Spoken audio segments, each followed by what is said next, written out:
ಸತ್ಯ ಸರಸ್ವತಿ ಅಡುಗೆ ಮನೆಗೆ ಸ್ವಾಗತ. ನಾನು ಭಾರ್ಗವಿ. ಇವತ್ತು ನಾನು ನಿಪ್ಪಟ್ಟು ಮಾಡ್ತಿದ್ದೀನಿ. ನಮ್ಮ ಮನೆಯಲ್ಲಿ ಹೇಗೆ ನಾವು ಮಾಡ್ತೀವಿ ಅದೇ ಥರ ತೋರಿಸ್ತೀನಿ. ಅದು ಗರಿಗರಿಯಾಗಿ ಬರಬೇಕು ಅಂದರೆ ಏನು ಮಾಡಬೇಕು ಎಲ್ಲದನ್ನು ತೋರಿಸ್ತೀನಿ. ನಿಪ್ಪಟ್ಟು ಮಾಡೋದಕ್ಕೆ ಏನೇನು ಬೇಕು ಅಂತಂದರೆ, ಇಲ್ಲಿ 2 ಪಾವು ನಾನು ಅಕ್ಕಿ ಹಿಟ್ಟು ತೊಗೊಂಡಿದ್ದೀನಿ. ನೋಡಿ, ನಾನಿಲ್ಲಿ 2 ಪಾವು ಅಕ್ಕಿ ಹಿಟ್ಟು ತೊಗೊಂಡಿದ್ದೀನಿ. ಇಲ್ಲಿ 4 ಟೀ ಸ್ಪೂನು ಸಣ್ಣ ರವೆ, 1 ಲೋಟ ನೀರು ತೊಗೊಂಡಿದ್ದೀನಿ. ಇಲ್ಲಿ 2 ಟೇಬಲ್ ಸ್ಪೂನು ಕಡಲೆ ಬೀಜ ತೊಗೊಂಡಿದ್ದೀನಿ, 2 ಟೇಬಲ್ ಸ್ಪೂನು ಹುರುಗಡಲೆ ತೊಗೊಂಡಿದ್ದೀನಿ, 4 ಟೇಬಲ್ ಸ್ಪೂನು ಒಣ ಕೊಬ್ಬರಿ ತೊಗೊಂಡಿದ್ದೀನಿ. ಇಲ್ಲಿ 1 ಟೀ ಸ್ಪೂನು ಜೀರಿಗೆ ತೊಗೊಂಡಿದ್ದೀನಿ. ಇಲ್ಲಿ ಒಂದು ಸ್ವಲ್ಪ ಇಂಗು ತೊಗೊಂಡಿದ್ದೀನಿ. ಮತ್ತು ಅಚ್ಕಾರದ ಪುಡಿ 3 ಸ್ಪೂನ್ ತೊಗೊಂಡಿದ್ದೀನಿ. ಒಂದು ಚಿಕ್ಕ ನಿಂಬೆಹಣ್ಣು ಗಾತ್ರದ್ದು 2 ನಿಂಬೆಹಣ್ಣು ಗಾತ್ರದ ಬೆಣ್ಣೆ ತೊಗೊಂಡಿದ್ದೀನಿ. ಇಲ್ಲಿ ಕರಿಬೇವು ತೊಗೊಂಡಿದ್ದೀನಿ. ಉಪ್ಪು 2.5 ಸ್ಪೂನ್ ತೊಗೊಂಡಿದ್ದೀನಿ ಟೀ ಸ್ಪೂನಲ್ಲಿ. ಇವಾಗ ನಾನು ಇದನ್ನು ಮಿಕ್ಸಿಗೆ ಹಾಕಬೇಕು. ಇಲ್ಲಿ ಕಡಲೆ ಬೀಜ, ಹುರುಗಡಲೆ, ಕರಿಬೇವು, ಇಲ್ಲಿ ಕೊಬ್ಬರಿ ಇಟ್ಕೊಂಡಿದ್ದೀನಿ. ಯಾವುದನ್ನು ಹುರ್ಕೊಂಡೇನು ಮಾಡಿಲ್ಲ. ಇಲ್ಲಿ ಕಡಲೆ ಬೀಜನ ಹಾಕ್ಕೊಳ್ತೀನಿ. 2 ಟೇಬಲ್ ಸ್ಪೂನ್ ಇದೆ. ಇಲ್ಲಿ ಹುರುಗಡಲೆ ಹಾಕ್ಕೊಳ್ತೀನಿ. ಮತ್ತು ಇಲ್ಲಿ ಕರಿಬೇವು, ಆ 3 ಇಲ್ಲಿ ಒಣ ಕೊಬ್ಬರಿ ಇಟ್ಕೊಂಡಿದ್ದೀನಿ, ಆದರೆ ಇವಾಗ ಹಾಕಲ್ಲ, ಆಮೇಲೆ ಹಾಕ್ತೀನಿ. ನೋಡಿ, ಇದನ್ನು ಒಂದು ಸ್ವಲ್ಪ ನುಣ್ಣಗೆ ಮಾಡ್ಕೋತೀನಿ. ತುಂಬ ನುಣ್ಣಗೆ ಬೇಕಿಲ್ಲ, ಸ್ವಲ್ಪ ನುಣ್ಣಗೆ. ನೋಡಿ, ಈ ಥರ ಆದರೆ ಸಾಕು. ಇವಾಗ ಒಣ ಕೊಬ್ಬರಿನ ಹಾಕ್ಬಿಟ್ಟು ಒಂದು ಸರ್ತಿ ಮಿಕ್ಸಿಗೆ ಹಾಕ್ಕೋತೀನಿ. ತುಂಬ ನುಣ್ಣಗಾಗಬೇಕಂತ ಇಲ್ಲ, ಒಂದು ಸರ್ತಿ ಅಷ್ಟೆ. ನೋಡಿ, ಇವಾಗ ಆಯ್ತದು, ಇಷ್ಟ ಆಯಿತು. ಇವಾಗ ಎಲ್ಲದನ್ನು ಮಿಕ್ಸ್ ಮಾಡ್ಕೋತೀನಿ. ಒಂದು ಪಾತ್ರೆ ತೊಗೊಳ್ತೀನಿ. ನೋಡಿ, ಈ ಥರದ್ದು ಒಂದು ಪಾತ್ರೆ ತೊಗೊಂಡು ಅಕ್ಕಿ ಹಿಟ್ಟು ಹಾಕ್ಕೋತೀನಿ. 2 ಪಾವು ಅಕ್ಕಿ ಹಿಟ್ಟು. ನೋಡಿ, ನಾನು 2 ಪಾವು ಅಕ್ಕಿ ಹಿಟ್ಟು ಅಳತೆಯಲ್ಲಿ ನಾನು ಮಾಡ್ತಿದ್ದೀನಿ. 2 ಪಾವು ಇದು ಅಕ್ಕಿ ಹಿಟ್ಟು. ಇಲ್ಲಿ ಉಪ್ಪನ್ನ ಇಲ್ಲಿ ಇವಾಗ ಹಾಕ್ತಿರೋದು ನಾನು ಸಣ್ಣ ರವೆ. 4 ಟೀ ಸ್ಪೂನ್ ಹಾಕ್ತಾಯಿದ್ದೀನಿ.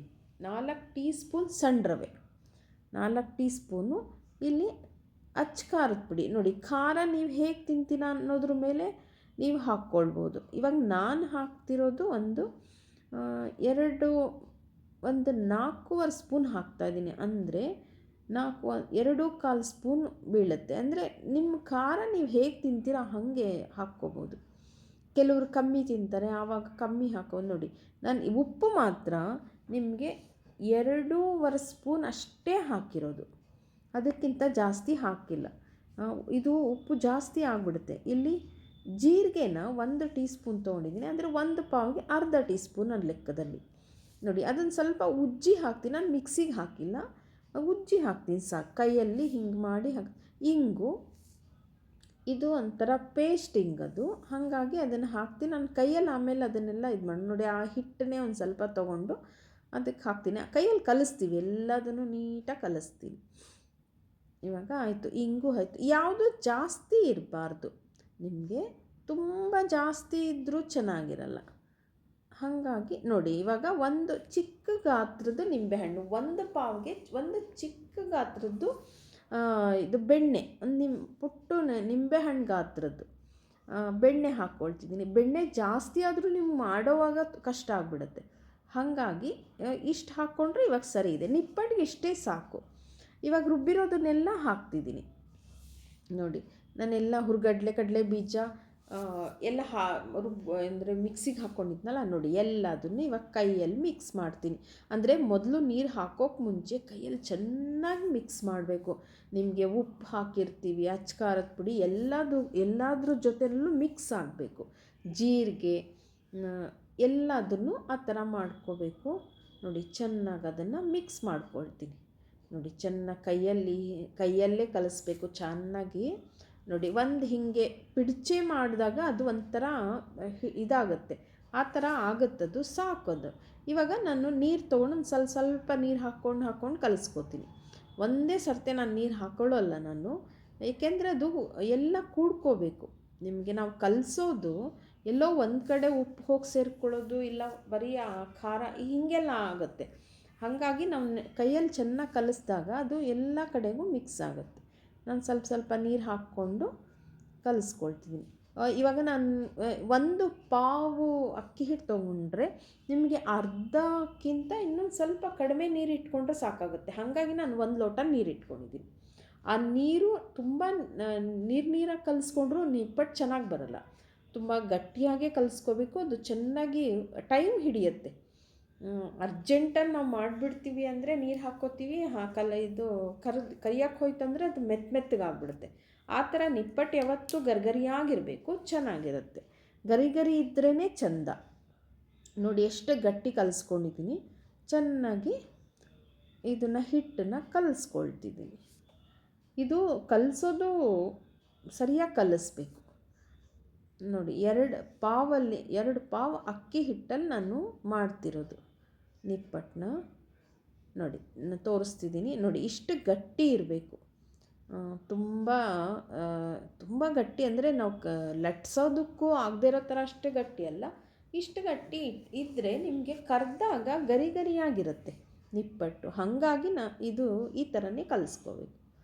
ಕಲಸಿ ನೆನೆಸಿಟ್ಬಿಟ್ಟು ಆಮೇಲೆ ಮಾಡ್ತೀನಿ ಆ ಥರ ಎಲ್ಲ ಮಾಡೋಕ್ಕೆ ಹೋಗಬಾರ್ದು. ಇದು ನಿಪ್ಪಟ್ಟು ಮಾತ್ರ ಅಂದರೆ ಕರಿಯೋದಿದಾದರೆ ಜಾಸ್ತಿ ನೆನೆಸೋಕ್ಕೆ ಹೋಗಬಾರ್ದು. ನೋಡಿ ಇವಾಗ ಅದನ್ನು ನಾನು ಎಲ್ಲ ಕಲಿಸ್ಕೊಂಡೆ ಚೆನ್ನಾಗಿ. ಅದನ್ನು ಒಂದು ತಟ್ಟೆ ಮುಚ್ಚಿಟ್ಬಿಟ್ಟು ಇವಾಗ ಅದನ್ನು ನಾವು ಇವಾಗ ನೋಡಿ ಅದು ಲಟ್ಸೋದಕ್ಕೆ ರೆಡಿ ಮಾಡ್ಕೊಳ್ತಿದ್ದೀನಿ. ಆಯಿತು, ಅದನ್ನೆಲ್ಲ ಈ ಥರ ಒಂದೊಂದು ಉಂಡೆ ತಗೊಂಡು ಸ್ವಲ್ಪ ದಪ್ಪಾಕಿರೋ ಉಂಡೆನೇ ತೊಗೊಂಡ್ಬಿಟ್ಟು ಅದನ್ನು ಲಟ್ಟಿಸ್ಕೋಬೇಕು. ನಿಮಗೆ ಲಟ್ಟಿಸ್ಕೋಬೇಕು. ಇದು ನಿಮಗೆ ಹಾಗೆ ಲಟ್ಸೋವಾಗ ನಿಮಗೆ ಸುತ್ತಲೂ ನಿಮಗೆ ಸೀಳಿದ್ರೆ ಅದೇನು ತೊಂದರೆ ಇಲ್ಲ. ನಾವೊಂದು ಒಂದರ ಬಟ್ಲು ಥರ ಇರೋದನ್ನು ಹಿಂಗೆ ಮಾಡಿ ನಾವು ಶೇಪ್ ಕೊಟ್ಕೋಬೋದು, ತೊಂದರೆ ಇಲ್ಲ. ಈ ಥರ ದೊಡ್ಡದಾಗಿ ನಾವು ಲಟ್ಟಿಸ್ಕೊಂಡ್ಬಿಟ್ಟು ಚಿಕ್ಕದಾಗಿ ಇದನ್ನು ನಿಪ್ಪಟ್ಟನ್ನ ನಾವು ಮಾಡ್ಕೋಬೋದು. ತುಂಬ ತೆಳ್ಳುವಾಗೂ ಮಾಡ್ಬೋದು. ನೋಡಿ ಈ ಥರ ಒಂದು ಬಟ್ಲು ತೊಗೊಂಡು ಅದನ್ನು ಹಿಂಗೆ ಪ್ರೆಸ್ ಮಾಡಿದ್ರೆ ನೀಟಾಗಿ ರೌಂಡಾಗಿ ಬರುತ್ತೆ. ಎಲ್ಲದು ಈ ಥರ ಒಂದು ಮಾಡ್ಕೋತೀವಿ. ಇದು ಮಾಡಿ ಕೂಡ ನಾವು ಹಾಗೆ ಕರೆದ್ಬಿಟ್ರೆ ನಿಮ್ಗೆ ಉಬ್ಬಿಡುತ್ತೆ. ಉಬ್ಬಬಾರ್ದು. ನಿಮಗೆ ಈ ನಿಪ್ಪಟ್ಟು ಮಾತ್ರ ಉಬ್ಬಬಾರ್ದು. ಅದಕ್ಕೇನು ಮಾಡ್ತೀನಿ ಅಂದರೆ ಈ ಥರ ಒಂದು ಸ್ಪೂನ್ ತೊಗೊಂಡು ಹಿಂಗೆ ಒಂದೊಂದೊಂದು ತೂತು ಅಂದರೆ ಸುಮ್ಮನೆ ಒಂದು ಪ್ರೆಸ್ ಮಾಡ್ತೀನಿ ಅಷ್ಟೇ.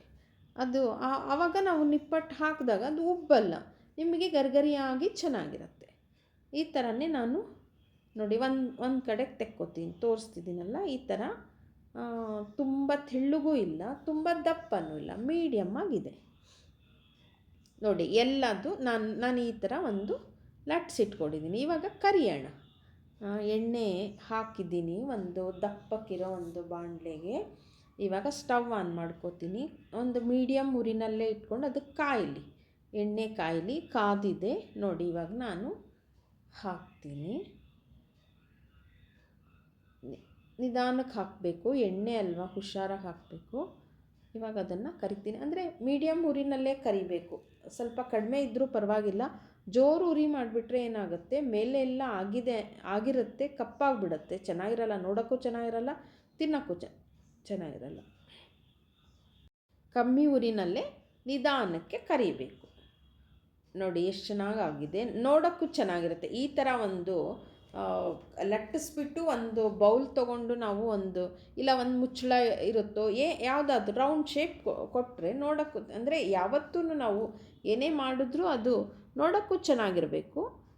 ಅದು ನೋಡಿದ ತಕ್ಷಣ ತಿನ್ಬೇಕು ಅನ್ನಿಸ್ಬೇಕು, ಆ ಥರ ಮಾಡ್ಕೋಬೇಕು, ರುಚಿಯಾಗೂ ಇರುತ್ತೆ. ನೋಡಿ ಇವಾಗ ಇನ್ನೊಂದು ಹಾಕ್ತಿದ್ದೀನಿ, ಇನ್ನೊಂದು 3 ಹಾಕ್ತೀನಿ. ಎಲ್ಲದನ್ನು ಈ ಥರ ನಾನು ಕರ್ಕೋತೀನಿ. ನಾವು ಎಲ್ಲ ಮಸಾಲೆ ಕರೆಕ್ಟಾಗಿ ಮೆಷರ್ಮೆಂಟಲ್ಲಿ ಹಾಕಿದ್ರೆ ನಿಮ್ಗೆ ಯೋಚನೆನೇ ಇಲ್ಲ, ಚೆನ್ನಾಗೇ ಇರುತ್ತೆ, ಯೋಚನೆ ಮಾಡೋಷ್ಟೇ ಇಲ್ಲ. ನೀವು ಉಪ್ಪು ಅಷ್ಟೇ, ನಾನು 1 ಪಾವ್ಗೆ 1/4 ಸ್ಪೂನು, ಅದು ನಿಪ್ಪಟ್ಟಿಗಾದರೆ. ನಿಪ್ಪಟ್ಟಿಗೆ ಬೇರೆ ಎಲ್ಲ ಕಡಲೆ ಬೀಜ ಎಲ್ಲ ಹಾಕಿದ್ದೀವಲ್ಲ, ಹಾಗಾಗಿ ನಿಮಗೆ 1/4 ಟೀ ಸ್ಪೂನು ಉಪ್ಪು ಹಾಕಿದ್ರೆ ಸರಿ ಇರುತ್ತೆ ನಿಮ್ಗೆ ಅಳತೆ. ಮತ್ತು ಅಚ್ಕಾರದ ಪುಡಿನೂ ಅಷ್ಟೇ ಒಂದು 2-2.25 ಸ್ಪೂನ್ ಹಾಕ್ಕೊಂಡ್ರೆ ಅದೇ ಖಾರ ನಿಮಗೆ ಬಿಟ್ಟಿದ್ದು. ಉಪ್ಪು ಮಾತ್ರ ಇದು ಸರಿಯಾಗಿರುತ್ತೆ 1.25 ಸ್ಪೂನ್. ಅದೇ ನಿಮಗೆ ಕೋಡ್ಬಳೆಗಾದರೆ ಸ್ವಲ್ಪ ಕಡಿಮೆ ಹಾಕಬೇಕಾಗತ್ತೆ. ಅದಕ್ಕೆ ಕಡಲೆ ಬೀಜ ಎಲ್ಲ ಹಾಕಲ್ಲ ನಾವು ನಮ್ಮನೆಯಲ್ಲಿ. ನೋಡಿ ಇವಾಗ ಇದನ್ನು ತೆಕ್ಕೊತೀನಿ. ಆಯಿತು, ಎಲ್ಲದನ್ನು ನಾನು ಇದೇ ಥರ ನಿಪ್ಪಟ್ಟು ಮಾಡ್ಕೊಳ್ತೀನಿ. ಎಲ್ಲ ನಿಧಾನಕ್ಕೆಲ್ಲ ಮಾಡ್ಕೊಳ್ತೀನಿ. ನೋಡಿ ನಿಪ್ಪಟ್ಟು ರೆಡಿ ಆಯಿತು. ತುಂಬ ಚೆನ್ನಾಗಿ ಬಂದಿದೆ. ಅಂದರೆ ಅಳತೆ ಎಲ್ಲ ಕರೆಕ್ಟಾಗಿ ಆದಾಗ ಹಾಕಿದ್ರೆ ನಿಮಗೆ ಸರಿಗೆ ಬಂದೇ ಬರುತ್ತೆ. ಆದರೆ ನಾವು ನಿಧಾನಕ್ಕೆ ಮಾಡಬೇಕು ಅಷ್ಟೆ, ನಿಮಗೆ ಉಬ್ಬಕ್ಕೆ ಬಿಡಬಾರ್ದು. ಇದನ್ನು ನೋಡಿ ತೋರಿಸ್ತೀನಿ. ನೋಡಿ ಪಟ್ಟಂತ ಮುರಿಯುತ್ತೆ, ಚೆನ್ನಾಗಿರುತ್ತೆ. ತಿನ್ನೋಕ್ಕೂ ಅಷ್ಟೇ ತುಂಬ ರುಚಿಯಾಗಿರುತ್ತೆ. ನೋಡಿ ನಿಮ್ಮನೆಯಲ್ಲೂ ಈ ಥರ ಒಂದು ನಿಪ್ಪಟ್ಟು ಮಾಡಿಕೊಂಡು ತಿಂದು ನನಗೆ ತಿಳಿಸಿ. ನನ್ನ ಚಾನಲ್ ಸಬ್ಸ್ಕ್ರೈಬ್ ಮಾಡಿ, ಶೇರ್ ಮಾಡಿ, ಸಪೋರ್ಟ್ ಮಾಡಿ. Thank you.